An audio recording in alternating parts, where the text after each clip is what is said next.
Hey, Dave O'Sullivan here, and I just want to talk today about what to do when your patient's symptoms don't follow the textbook or you're able to give a black and white diagnosis. And very often we see that actually happens a lot, especially in my world in professional rugby league, and also a lot of the cases that come to see me here in the private practice.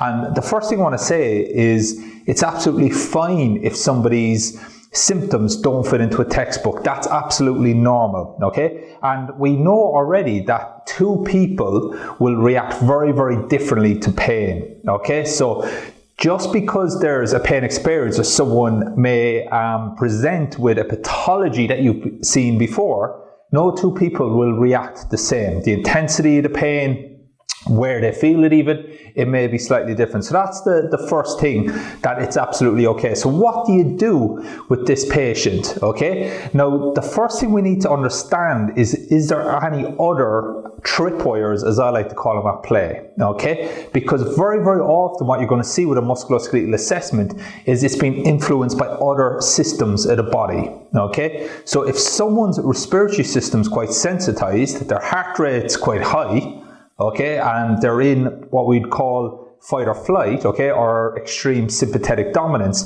then how that person moves, okay, is going to be very, very different to somebody who's going back towards rest and digest, okay? And that's why in my own therapist mentorship, we don't actually look at the person's objective assessment until a few key criteria are met, okay? And I'm going to cover that in another video. But once we get that person back into rest and digest, you're going to see their movement is going to start to make a little bit more sense, okay? So that's the first thing you need to understand is that person in massive sympathetic dominance that almost no symptoms, okay, or what they're feeling is starting to make sense, okay? We get them back towards rest and digest using whatever techniques that you use, and very often you'll see then that their movements and their perception, okay, of the sensations that they're experiencing will start to fit a little bit better, okay? So consider the tripwires of the respiratory system, the neurology system, okay, and then all the chemicals that's being pumped around the body as a result of being in that sympathetic dominance, okay? So that's the second thing that we need to understand, okay? And then sometimes we're not even going to have that diagnosis in that first or second session, okay?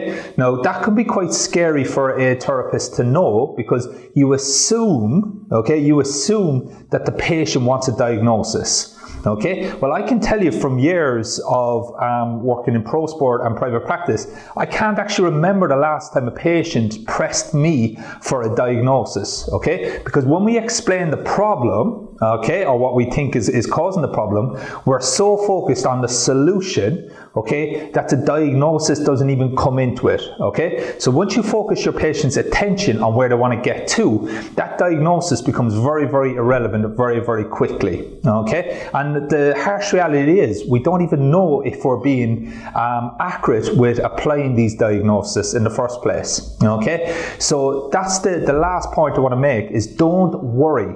If the symptoms aren't making sense, look out for tripwires, okay?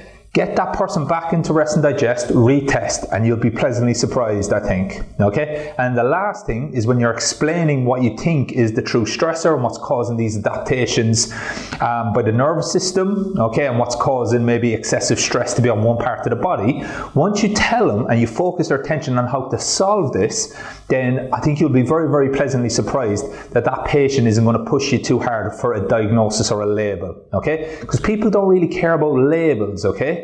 Physios, healthcare professionals, we seem obsessed with labels, but the actual person in front of you, all they want to know is what to do to solve that problem, okay? And that's where we have to have everything flowing nicely, from the subjective assessment right through to the objective assessment. Before we perform our objective assessment, we need to have a few key things, which I'm going to cover in another video.